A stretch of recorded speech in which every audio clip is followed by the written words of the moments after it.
commencent à me faire devenir fou avec leurs manifestations de schlag là. Le truc en fait c'est que c'est que des blindés qui font des manifs. J'espère Maduro il va tous vous baiser vos mères, bande de fils de clébards.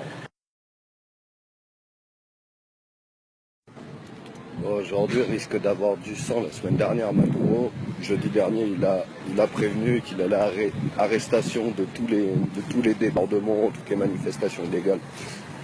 Et là aujourd'hui je sais pas, ils ont craqué.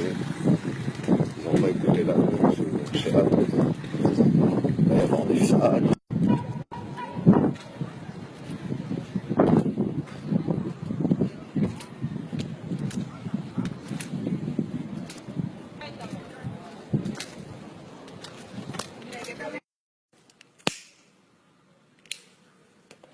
Bon, je vais vous expliquer un petit peu le bail là. Qu'est-ce qui se passe ici? Pourquoi vous croyez c'est la guerre ou je sais pas quoi? Donc déjà, premièrement, c'est pas la guerre, tranquillement. Il n'y a pas de pénurie alimentaire, il n'y a pas de tout ça, tu vois, je mange bien à la cantine, frère. Tout se passe bien, Abdullah. Le bail, ici, c'est que c'est un régime socialiste.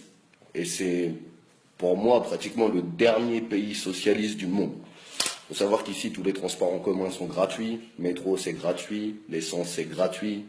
L'électricité, c'est gratuit. Tout le monde peut avoir un logement pratiquement gratuitement.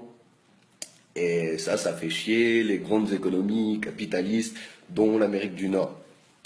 Et ces fils de pute, comme ils peuvent pas attaquer directement le pays, parce que t'es pas au Moyen-Orient, tu vois, et ben du coup, ce qu'ils font, c'est qu'ils financent des partis politiques pour attaquer le pays depuis l'intérieur.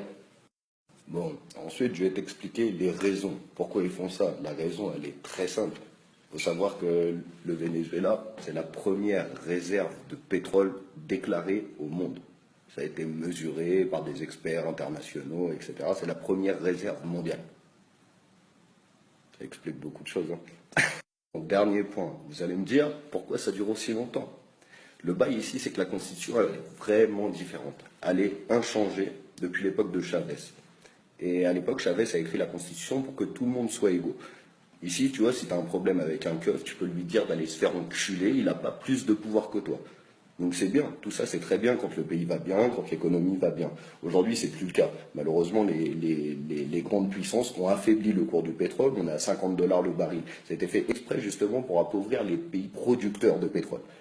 Donc ceci étant, le truc c'est que maintenant ça a créé des tensions, des groupes politiques de droite qui foutent la merde dans le pays, et du coup comme la constitution protège le peuple, ça pose problème parce que tu ne peux pas avoir de véritable répression. Et là, ce que propose Maduro aujourd'hui, c'est justement de modifier un peu la Constitution pour donner un petit peu plus de pouvoir au gouvernement et pour pouvoir arrêter toute cette merde. Mais là, tu as un veto de l'Amérique du Nord qui fout la merde et qui bloque tout. Bon. Après, hein, si vous avez des doutes sur la véracité des propos d'un prolétaire qui habite ici depuis presque 6 mois, je peux rien faire pour toi, frérot. Va te branler sur BFM TV et chance à toi, hein.